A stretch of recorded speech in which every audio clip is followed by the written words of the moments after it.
اس پہ کسی نے جادو کر دیا ہے, اس پہ کچھ بلائیں آ گئی ہیں, اس پہ چڑیل آ گئی ہے, اس کو کسی نے خراب کر دیتا ہے, اس کو نظر لگ گئی ہے. تو زیادہ تر لوگ جو ہوتے ہیں نا وہ یا عاملین کے پاس بھاگتے ہیں یا روحانی علاج والے کے پاس. جو قرآن سے علاج کرتے ہیں وہ تو ٹھیک ہے الحمدللہ, لیکن اس میں کافی اور چیزیں بھی آ جاتی ہیں. کچھ لوگ بالکل ٹھیک ہوتے ہیں, ان کو میڈیکیشن کی یا میڈیکل ٹریٹمنٹ کی ضرورت ہوتی ہے, لیکن وہ پھر بھی جاتے ہیں ایسے لوگوں کے پاس جن کو کچھ سمجھ نہیں آتی, الٹے سیدھے ٹوٹکے کر رہے ہوتے ہیں. تو آپ لوگوں کو, عوام کو کیا ایک میسیج دینا چاہیں گے؟ یہ آپ نے بڑا اچھا ٹاپک اٹھایا کہ دیکھیں عوام بینگ اے مسلم سب کو پتہ ہے کہ نظر حق ہے, وہ لگتی ہے. آپ نے بات کی کہ لوگ پھر عامل کے پاس جاتے ہیں اور جدھر بھی جاتے ہیں, ٹھیک ہے. تو مسئلہ ان کا سارا ہوتا ہے سائیکیٹرک ایشوز ہوتے ہیں, لیکن سائیکیٹری ایک ایسی فیلڈ ہے جو پاکستان میں سب سے نیچے ہے. لوگ اس کی طرف نظر مطلب اس طرح کا نہیں کرتے. اگر آپ سائیکیٹرسٹ ہیں تو آپ کو کہیں گے کہ یہ پاگلوں کا ڈاکٹر ہے, حالانکہ ایسے نہیں ہے. اب باہر دیکھیں تو سائیکیٹری جو ہے وہ ایک رسپیکٹیبل فیلڈ ہے. لوگ سیشنز کے لیے جاتے ہیں, جی ایسا ہی ہے بالکل. اگر ان کو کوئی مسئلہ نہیں ہے وہ سیشنز کے لیے جاتے ہیں, بزنس مین, انٹرپرینور سب جاتے ہیں. لیکن یہاں پہ لوگ ان کو بالکل ایک سائٹ پہ رکھتے ہیں. آپ نے جیسے بات کی کہ لوگوں کو یہ مسئلے ہوتے ہیں, سب کو سائیکیٹرک ایشوز ہوتے ہیں, مطلب انزائٹی اور ڈپریشن. بالکل جی سارا گیم اسی کا ہے. آج کل کے دور میں یہ کامن ہے, یہ ڈیزیز بہت کامن ہے. کیونکہ چیزیں ایسی ہیں کہ ان کے بارے میں کوئی بات کرتا نہیں ہے. ہم سے پہلے جو جنریشن ہے انہوں نے اس پہ بات نہیں کی, انہوں نے اس بارے میں کبھی سوچا نہیں ہے. لیکن سارا ایشو جو ہوتا ہے وہ ہمارے برین کا ہی ہوتا ہے, نیورو ٹرانسمیٹرز کا ہوتا ہے. تو ایشو سارا انزائٹی, ڈپریشن, سیزوفرینیا, آپ نام لیں, سارے ایشوز یہ ہوتے ہیں. پھر آپ نے بات کی کہ کچھ لوگ ٹھیک ہوتے ہیں, تو کچھ لوگ جو ہے وہ ہم جیسے ہم ٹرم یوز کرتے ہیں میلیگرنگ, وہ اپنے مطلب ان کو مسئلہ نہیں ہوتا لیکن وہ خود کریٹ کرتے ہیں یا بناتے ہیں یا کوشش کرتے ہیں کہ ہمیں یہ مسئلہ ہے. تو سائیکیٹرک ایشوز کے نیچے سب کچھ چھپ جاتا ہے, کیونکہ اس کے لیے کوئی ٹیسٹ ہی نہیں ہے نا پاکستان میں, تو بالکل ہی نہیں ہے. لیکن آپ کیا کہیں گے کسی کو کہ مجھے کیا مسئلہ ہے؟ وہ آپ کے برین کا کوئی کچھ کر تو نہیں سکتا. فنکشنلی آپ دیکھ سکتے ہیں میڈیکیشن سے تو بہتر ہو سکتے ہیں بالکل. میرے کہنے کا مطلب ہے کہ جو لوگ میڈیکیشنز کے لیے جب آتے ہیں تو ان میں پورا کام ہوا ہوتا ہے. تو چاہیے یہ کہ اگر بندے کو یہ ایشوز آئیں تو فوری سائیکیٹرسٹ کے پاس جائیں, کسی کے ساتھ ڈسکشن کریں. ڈاکٹر صاحب میں نے ایسے بھی ڈاکٹرز دیکھے ہیں نا کہ جب آپ مطلب بینگ اے پیشنٹ ان کے پاس ہم وزٹ کرتے ہیں تو وہ پیشنٹ کو روک دیتے ہیں کہ آپ مجھے نہ بتائیں, آپ خاموش رہیں. وہ نوٹ کرتے ہیں, حرکات سکنات ایسی دیکھتے ہیں, اور اس کے بعد پھر جو ہے وہ پیشنٹ کو 2 میڈیسن لکھ کے دیتے ہیں. میرے ساتھ ایک اتفاق ہوا کمپلیکس ہاسپٹل میں, اور ایک پروفیسر ہیں ڈاکٹر امیر عباس صاحب, بہت زیادہ مطلب ایجوکیٹڈ اور بہت لائق, اللہ نے ان کے ہاتھ میں شفا دی, بہت زیادہ شفا رکھی. ان کے پاس میں گیا نا تو میں ان کو بتایا, میں نے کہا سر یہ میرا ایک بیٹا ہے, بول سن نہیں سکتا, اسپیشل ہے, اور اس کے ساتھ سر یہ پرابلم. وہ مجھے کہتے ہیں پلیز کیپ کوائٹ, آپ خاموش ہو جائیں, میں ڈاکٹر ہوں, میں دیکھتا ہوں ان کو. آپ یقین کریں ناظرین, 2-3 منٹ انہوں نے اس بچے کو جج کیا اور 2 میڈیسن لکھ کے دی. اور یقین کریں جو بیماری لوگ کہتے تھے کہ اس پہ جنات ہے, جادو ہے, یہ ہے, وہ ہے, وہ 2 ماہ میں ٹھیک ہو گئی. تو یہ بعض ڈاکٹر ایسے ہوتے ہیں جن کے ہاتھ میں بڑی زبردست شفا ہوتی ہے, وہ آپ کو 1 یا 2 میڈیسن دیتے ہیں, اس سے آپ بالکل ٹھیک ہو جاتے ہیں. ریزن کیا ہے کہ اتنا وہ چل جاتے ہیں, یا ان کو ایکسپیرینس ہو جاتا ہے, یا دوا ہوتی ہے ان پہ کچھ ایسا؟ دیکھیں ریزن تو یہی ہے کہ ایکسپیرینس فرسٹ, اس سے پہلے یہ ہے کہ ان کے پاس نالج کتنا ہے, اور اس کو پھر وہ امپلیمنٹ کس طرح کرتے ہیں. ساری چیز یہ ہوتی ہے.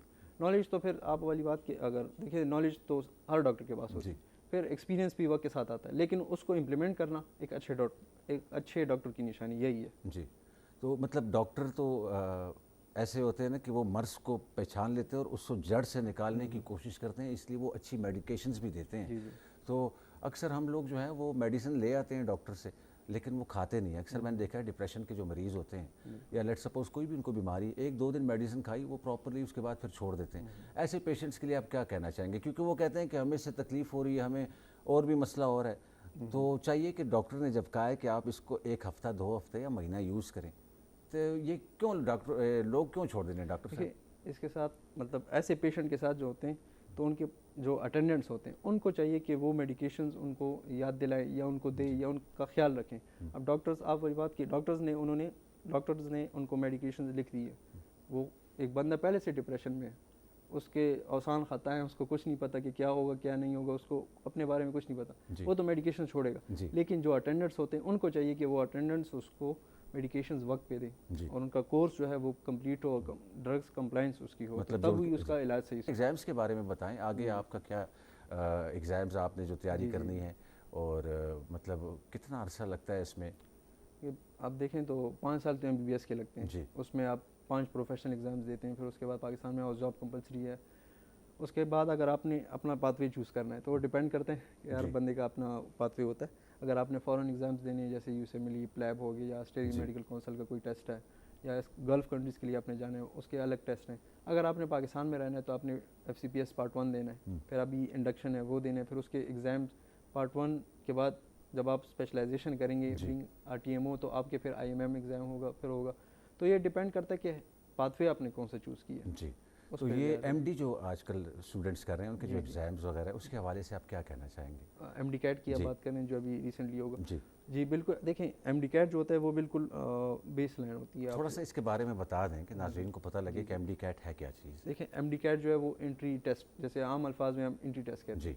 تو FSC کے بعد آپ پہلے MD CAT دیتے ہیں, پھر اس کے بعد آپ نے سیٹ سیکیور کرنی ہوتی ہے, یا اوپن پہ, یا اگر آپ کوٹا میں ہیں, یا سیلف فائنینس پہ. کچھ مطلب 1700 راؤنڈ اباؤٹ سیٹس ہیں MBBS BDS کی KPK میں, پھر اس کے علاوہ پھر پرائیویٹ کی بھی ہے. تو یہ بالکل ایک بیس, مطلب آپ دیکھیں تو ایک اسٹینڈرڈ ٹیسٹ ہوتا ہے کہ آپ نے اس کو کوالیفائی کرنے کے بعد ہی آپ MBBS یا BDS میں جا سکتے ہیں. ٹھیک. اور یہ بتائیں اب تھوڑا سا میڈیکل فیلڈ سے تھوڑا ہٹ کے آتے ہیں, کیونکہ ایکسٹرا کریکولر ایکٹیویٹیز بھی بہت کامن ہونی چاہیے. کیا ایسی آپ کی کیا ایکسٹرا کریکولر ایکٹیویٹیز ہیں؟ مطلب عام مشاغل کیا ہیں؟ کوئی گیم, کوئی اسپورٹس, ٹی وی دیکھنا, کوئی پروگرامس دیکھنا؟ پاکستان میں تو دیکھیں سب جو ہے وہ کرکٹ ہی کھیلتے ہیں. اسپورٹس جو ہے وہ پاکستان کا قومی کھیل جو ہے وہ ہاکی ہے, لیکن لوگ کرکٹ کھیلتے ہیں. تو اسی طرح کرکٹ میں نے کھیلی ہے میٹرک ٹائم پہ, پھر FSC میں میڈیکل کالج میں ہم نے مطلب کافی کرکٹ کھیلی ہے. اس کے علاوہ میں نے ویلفیئر اپنا ایک آرگنائزیشن میں نے اسٹارٹ کی تھی میڈیکل کالج کے ٹائم پہ ہی, تو میں نے وہ بھی کافی ٹائم اس کو رن کیا. تو باقی صرف اسٹڈیز کے علاوہ ہم نے بھی کافی چیزیں کی ہیں. کو کریکولر ایکٹیویٹیز مسٹ ہیں. آپ کو چاہیے کہ صرف اسٹڈیز میں آپ A1 نہ ہو, بیسٹ نہ ہو, باقی چیزیں بھی کریں, کیونکہ اسپورٹس جو ہے وہ آپ کو ریئل لائف کے ساتھ ریلیٹ کرتی ہیں, وہ آپ کو کافی چیزیں سکھاتی ہیں. تو سب کو چاہیے کہ کوئی بھی اسپورٹس ہو, کرکٹ ہو, جو بھی ہو, آپ جو بھی کھیل سکتے ہیں, ساتھ میں کو کریکولر ایکٹیویٹیز مسٹ ہیں. ایگزیکٹلی.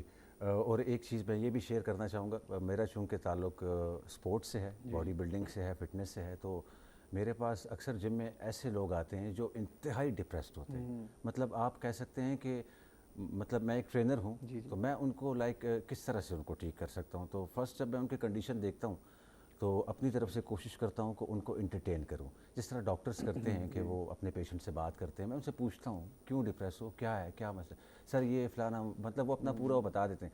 جب ان کو میں ایک اچھا انوائرمنٹ دیتا ہوں جم میں, ٹھیک ہے, وہ خوش ہوتے ہیں, آپس میں ایک سوشل گیدرنگ ہوتی ہے, یار دوست ملتے ہیں, گپ شپ لگتی ہے, تو میرے کافی سارے جو اسٹوڈنٹس ہیں وہ ڈپریشن اور انزائٹی سے نکل چکے ہیں.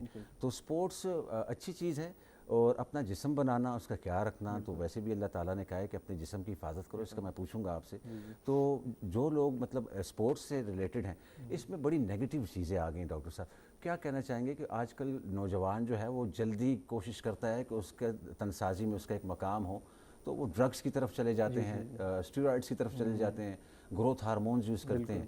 کیونکہ میرا اپنا ناظرین جم ہے, تو میں اس میں کبھی بھی کسی بھی اسٹوڈنٹ کو نہ کوئی سپلیمنٹ پریفر کرتا ہوں, نہ کوئی ڈرگز, نہ کوئی چیز جس سے انسانی زندگی کو خطرہ ہو. پیور ان کو خوراک بتاتا ہوں, ڈائٹ بتاتا ہوں, ڈائٹ پلان, لیکن ان سپلیمنٹس کے اگینسٹ ہیں, کیونکہ یہ آپ کو پتہ ہے کہ لیور انلارج ہو جاتا ہے, ہارٹ انلارج ہو جاتا ہے, تو اندر کیا چل رہا ہے یہ تو پتہ نہیں چلتا.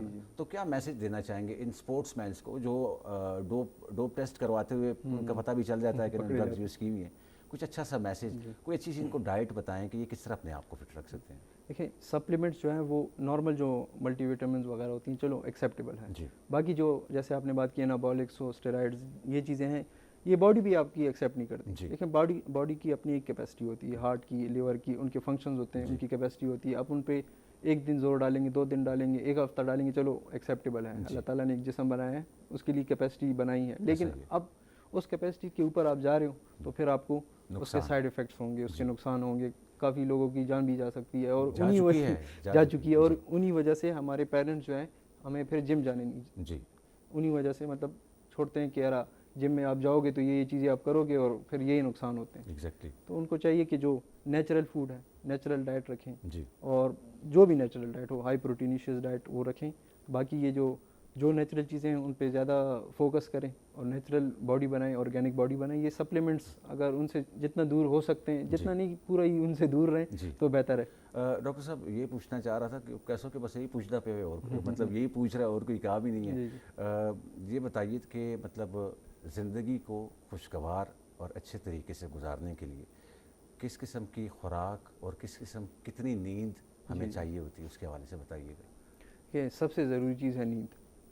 نیند آپ کو مطلب ایک ایسی چیز ہے, وہاں پہ ہارمونز جو ہیں وہ آپ کی گرو کرتے ہیں. آپ نے بات کی کہ گروتھ کی, تو ایک تو نیند میں یہ ہے کہ آپ کی گروتھ ہوتی ہے. کچھ ہارمونز ایسے ہیں, گروتھ ہارمون وغیرہ, وہ نیند میں کام کرتے ہیں.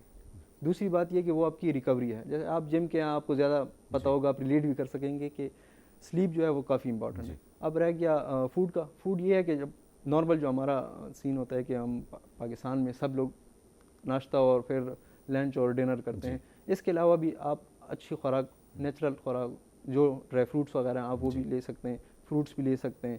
اور جتنا نیچرل فوڈ ہوگا اتنا ہی آپ کی باڈی اس کو ایکسیپٹ کرے گی, اس کو میٹابولائز کرے گی اور آپ کو فائدہ دے گی. اور نقصان بھی نہیں ہوگا کہ جب آپ ایسی چیزوں سے دور رہیں گے تو آپ نیچرل خوراک پہ ریلائبل رہیں گے. اچھا ڈاکٹر صاحب یہ بتائیں کہ اپنی فیملی میں آپ کس سے زیادہ انسپائر ہیں, کس سے ایسے انسپائر ہوئے کہ آپ ڈاکٹر بن گئے؟ کوئی ایسا ہوگا کوئی رول ماڈل؟ رول ماڈل ہر بندے کا اپنا ہی فادر یا دادا یا گرینڈ فادر ہی ہوتے ہیں. تو ہمارا بھی بس یہی ہے کہ مطلب ہم نے اپنے بزرگوں کو دیکھا ہے, اپنے گرینڈ فادر کو, اللہ ان کے اللہ نے مطلب مغفرت نصیب کرے اور جنت الفردوس عطا فرمائے, تو ان کو ہی دیکھا تھا. پھر کافی انہوں نے مجھے سمجھایا تھا جب وہ ریٹائر تھے, اور ایم ڈی کیٹ کے ٹائم پہ انہوں نے کافی مجھے سمجھایا تھا اور گائیڈنس دی تھی, اور وہ مینٹورشپ جیسے ہم کہتے ہیں تو وہ کی تھی.